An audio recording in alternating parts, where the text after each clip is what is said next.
This channel does not promote any violent, harmful, or illegal activities. All content provided by this channel is meant for an educational purpose only. মুখ্যমন্ত্রীর নির্দেশের পরই তৎপর police. বেআইনি জমি কারবারের অভিযোগে গ্রেফতার তৃণমূল নেতা কাওয়াখালী ও ডাবগ্রাম ফুলবাড়িতে বেআইনি জমি কারবারের অভিযোগ। আর কি কি অভিযোগ রয়েছে আর এখনো পর্যন্ত পুলিশ কি পদক্ষেপ নিল, সমস্ত আপডেট নেব প্রসেনজিৎ আমাদের প্রতিনিধির কাছ থেকে। প্রসেনজিৎ, একাধিক অভিযোগ রয়েছে, তবে এক্ষেত্রে জনৈক বিমল রায় নামে এক ব্যক্তির অভিযোগের ভিত্তিতে জেলা তৃণমূলের শীর্ষ নেতা এবং ডাবগ্রাম ফুলবাড়ির ব্লক সভাপতি, এলাকার দীর্ঘদিনের জেলা পরিষদ সদস্য দেবাশিস প্রামাণিককে গ্রেপ্তার করা হয়েছে। আরো একাধিক প্রভাবশালী নেতার নাম পুলিশের কাছে রয়েছে। মুখ্যমন্ত্রীর বক্তব্যের পর ওই বিস্তীর্ণ এলাকায় ব্যক্তিগত বেসরকারি যে জমি, পাশাপাশি সরকারি জমির যে কারবার, কেনাবেচা, অবাধে জমির লুট, একাধিক নেতাদের নাম শীর্ষ পুলিশ কর্তাদের কাছে রয়েছে। তাদের গতিবিধি নজরে রাখা হচ্ছে। এই মুহূর্তে দেবাশিস প্রামাণিককে গ্রেপ্তার করে নিউ জলপাইগুড়ি থানা এবং সেখান থেকে শিলিগুড়ি থানায় নিয়ে আসা হয়েছে। অনুগামীরা থানায় ভিড় জমান, সেই কারণে গন্ডগোলের আশঙ্কায় বিশাল বাহিনী, পুলিশ, র্যাফ সমস্তটাই মজুদ রাখা হয়েছে। আগামীকাল দেবাশিস প্রামাণিককে আদালতে হাজির করানো হবে। বেশ, নজর থাকবে প্রসেনজিৎ, ধন্যবাদ। নিয়ে এসছে, হয়তো কোনো কারণে নিয়ে এসছে, গ্রেপ্তার করা হয়েছে, সেটা তো শুনেছেন? না সেটা শুনিনি, আমরা কিছু দেখছি না তো, আমরা আগে শুনে নিই, তারপরে আমরা বলবো। মুখ্যমন্ত্রী যখন বলেছেন যদি তথ্য প্রমাণ থাকে, যে তথ্য প্রমাণ যার বিরুদ্ধে থাকবে সে অ্যারেস্ট হবে। তথ্য প্রমাণ যার বিরুদ্ধে নেই, অন্যায়ভাবে তো কেউ অ্যারেস্ট হবে না। মুখ্যমন্ত্রী আমাদের নেত্রী, উনি যেভাবে বলেছেন সেভাবে। মুখ্যমন্ত্রীর নির্দেশ আর তারপরে রাজ্য জুড়ে জবরদখল তুলতে অভিযান শুরু হয়েছে। পুলিশি উচ্ছেদ অভিযানের মাঝেই শিলিগুড়িতে সামনে এলো চাঞ্চল্যকর তথ্য। প্রতিদিন দোকানদারদের হাতে গুঁজে দেওয়া হতো 10 টাকার 3টি পার্কিং স্লিপ, আর দোকান পিছু এভাবেই উঠত টাকা। তোলাবাজি করতেন টাকা তোলার মাস্টাররা। এক ব্যক্তি স্লিপ দিয়ে টাকা তুলতেন, দাবি ব্যবসায়ীদের। বুধবার শিলিগুড়ির বিধান মার্কেটে পুলিশি অভিযানে উঠে এলো চাঞ্চল্যকর তথ্য। প্রতিদিন 30 টাকা তোলা দিতে হতো, আর তারপরও কেন উঠতে হবে প্রশ্ন ব্যবসায়ীদের। যদিও টাকা তোলার বিষয়ে কোনো প্রতিক্রিয়া মেলেনি শিলিগুড়ি পুর নিগমের। কর্পোরেশন ওই যে টেন্ডার দিছে, পার্কিং আলা অর্ডার নেয়, মাঝে মাঝে 30 টাকা স্লিপ দিত। 3টা রোজ কত টাকা করে নেয়? 30 টাকা করে নিত। মাঝখানে কমিটির থেকে বললে বন্ধ করাইছে। আচ্ছা, আপাতত নিচ্ছে না, বন্ধ রাখছে। ওরা তো জানেই, তার মানে আপনার এখানে বসে কাজ করে। হ্যাঁ টানা 2 বছর 30 টাকা করে নিচ্ছে প্রতিদিন। তো এখন তো আবার উঠে যেতে বলা, এখন তো বলতেছে উঠে যেতে।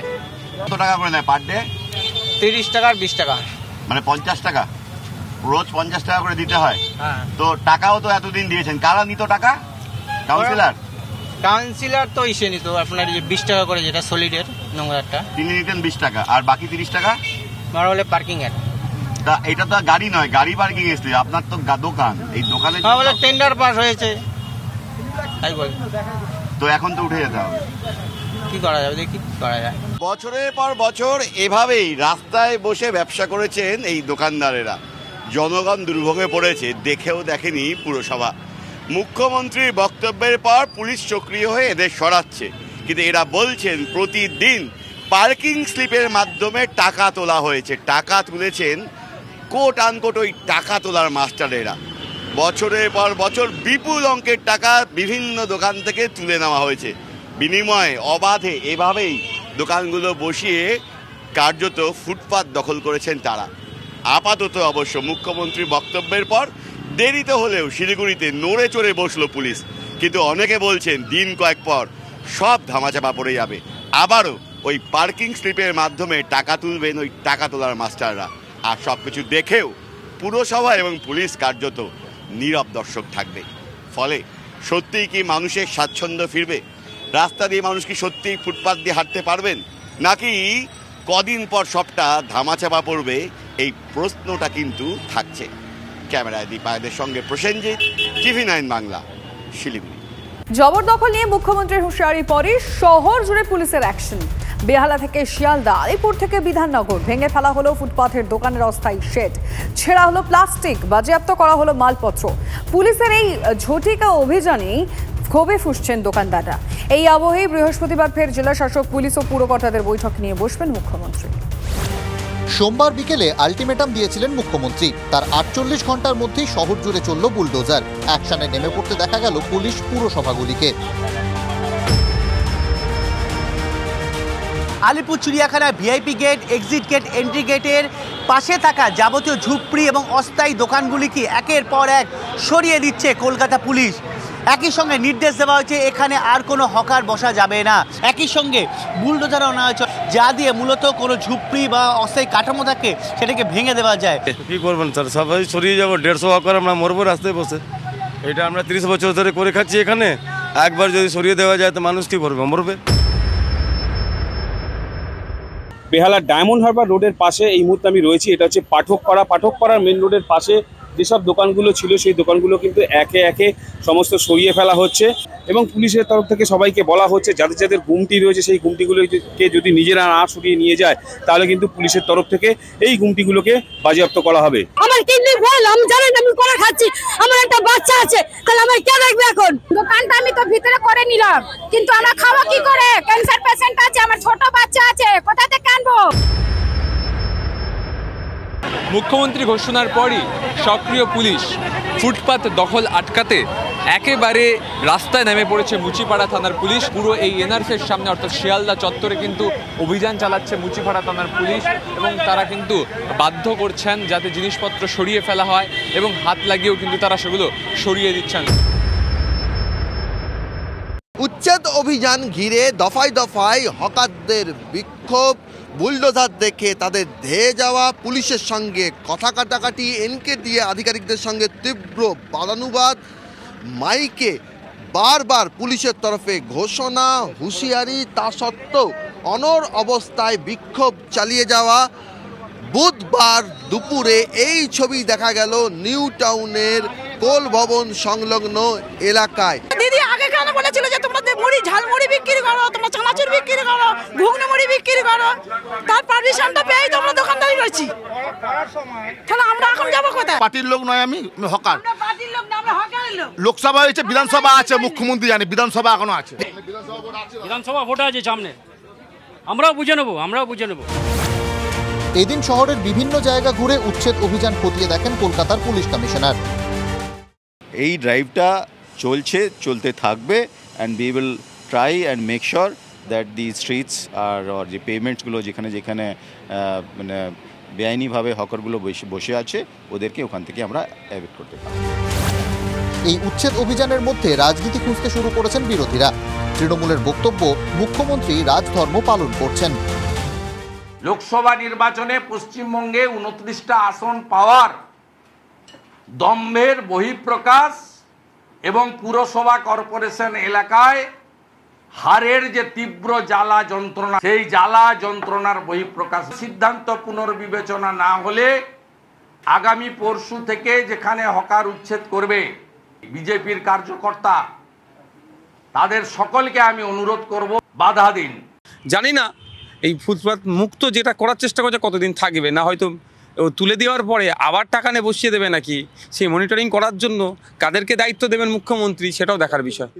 মমতা বন্দ্যোপাধ্যায় একদিকে রাজধর্ম পালন এবং তার সঙ্গে রাস্তাগুলির নিরাপত্তা, সৌন্দর্যায়ন, পথচারীদের স্বার্থ এবং হকারদের স্বার্থ সমস্তটাই যথাযথ আনুপাতিক হারে বজায় রেখে মমতা বন্দ্যোপাধ্যায় প্রশাসনকে কিছু বার্তা দিয়েছেন, কিছু বার্তা দেবেন।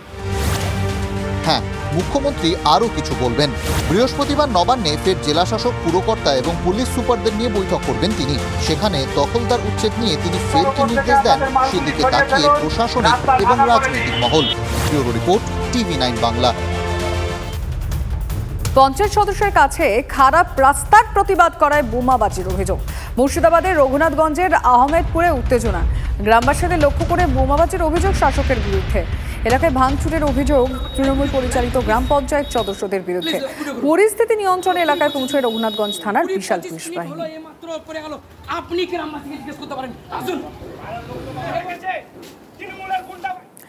অন্যদিকে বড়সড় দুর্ঘটনার হাত থেকে রক্ষা পেল বিধাননগরের বাসন্তী কলোনি।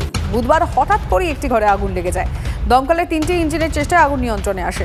সম্পূর্ণ ভস্মীভূত হয়ে যায় একটি ঘর। ঘটনাস্থলে পৌঁছে বাসিন্দাদের সঙ্গে কথা বলেন মানিকতলা বিধানসভা উপনির্বাচনের তৃণমূল প্রার্থী শক্তি পাণ্ডে। সঙ্গে ছিলেন তার মেয়ে শ্রেয়া পাণ্ডে। তবে কি কারণে আগুন লেগেছে সেটা এখনো স্পষ্ট নয়। আজকে পরে খবরে রাজ্যে বনরক্ষী পদে নিয়োগের রীতি পরিবর্তন। রাজ্য মন্ত্রিসভার বৈঠকে রীতি পরিবর্তনের রুল পাশ হলো।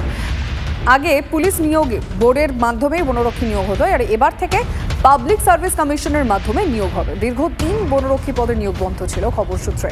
হলং বনবাংলোয় অগ্নিকাণ্ডের জেরে বন দফতরের অধীনে থাকা বাংলোগুলির কথা মাথায় রেখেই বনরক্ষী নিয়োগে গুরুত্ব।